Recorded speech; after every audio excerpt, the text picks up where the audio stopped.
Alright, here's one of the newest acquisitions from the swap meet. Sweet old Ski-Doo sign from a dealership. Now it's not in the best of shape. It's kind of tore up a little bit at all the corners. It's got a couple little chunks missing up here on this side. It's got a big crack running down the left-hand side here. The bottom's a bit chewed up also on there. But, you know, pretty complete and really not too bad a shape, I think.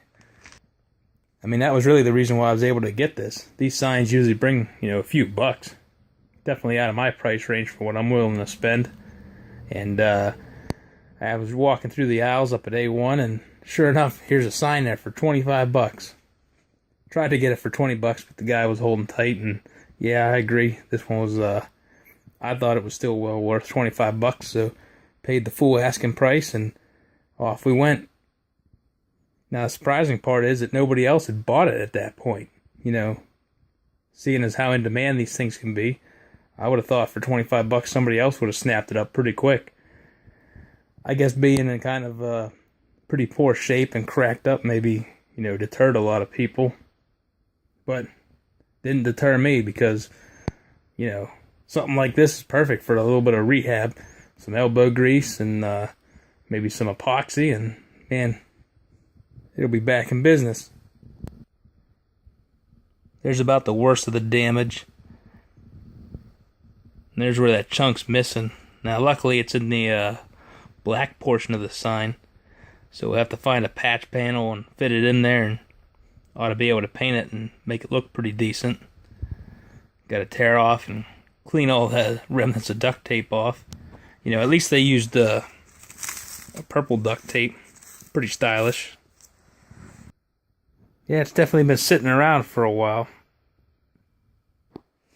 So, plan of attack's going to be make some reinforcements to put all these corners back together. So we're going to need an L-shape, you know, bracket or piece of metal or something to rivet this thing back together, so at least it's not flopping around and, you know, extending those cracks any further. So while I was out digging through the scrap pile, found a couple of old bookends. Well, you know, we ain't doing no reading out here in the shop, so we're going to chop these up, use these as the corner brackets. Alright, well, note to self, I guess. When drilling holes next to the sign, don't let the workpiece spin out of place and take a chip out of things. So there's the brackets made up, pre-drilled, probably in the wrong spots. Well, I got the corners riveted on there. One side I broke out a little corner.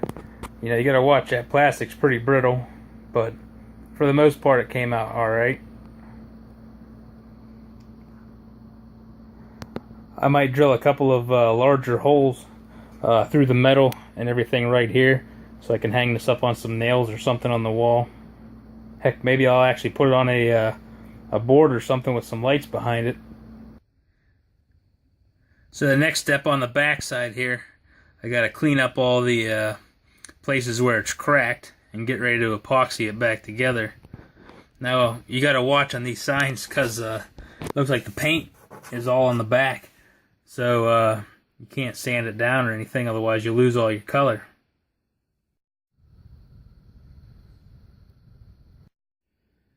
So I've been trying to think up something that would be a nice patch, you know, to fill in that chunk that's missing there.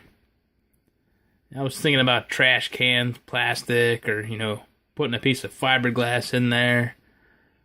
Nothing was really right because you kind of need it fairly thick, you know, about 1/8 of an inch or so is how thick that plastic is.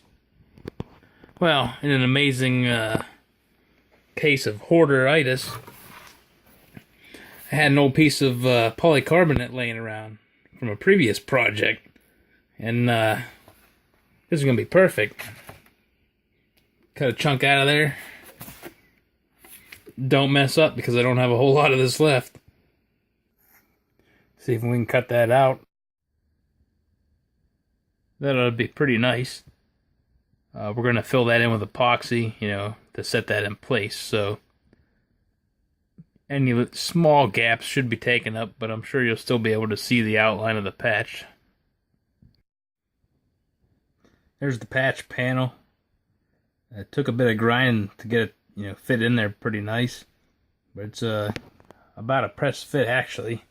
So, I mean, well, sort of. But, we'll tape that up from the back side here, lay it down flat, and then we'll put the epoxy in all around the back, and it'll soak down through, and hopefully the tape will keep it from spreading out too much on the front here. Now, if I remember right, this polycarbonate wasn't even that expensive. I mean, it wasn't dirt cheap, but if you needed to do sign repair, it'd be worth going on eBay and, spending 20 bucks and getting a sheet of the stuff. Now, it comes with plastic on both sides as a protective layer, to keep keep it shiny. We're going to leave this on the outside of the sign, so when we're gluing it together, at the end we'll peel it off. This back side, we're going to rough it up a bit and paint it black. You could paint it whatever color you want, actually, underneath, since the paint's on the inside. So we got the sign laid down flat there, ready to start putting on the epoxy.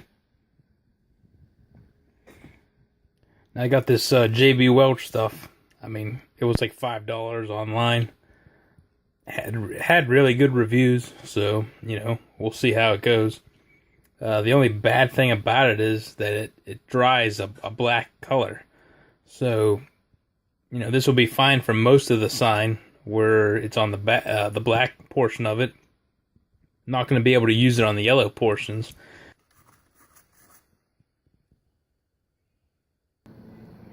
Got a bunch of weight on there, trying to hold the patch panels and epoxy in place. Guess we'll find out in the morning how well it came out. I forgot to follow my own advice. Didn't put the tape on the backside to keep the epoxy from, running out on the bottom. It turns out the epoxy didn't drain through the backside as much as I thought. Hardly at all. So we're just going to have to clean up the front side a bit, get some of that duct tape off there, and then pull the plastic off the front and paint the back side so it matches color.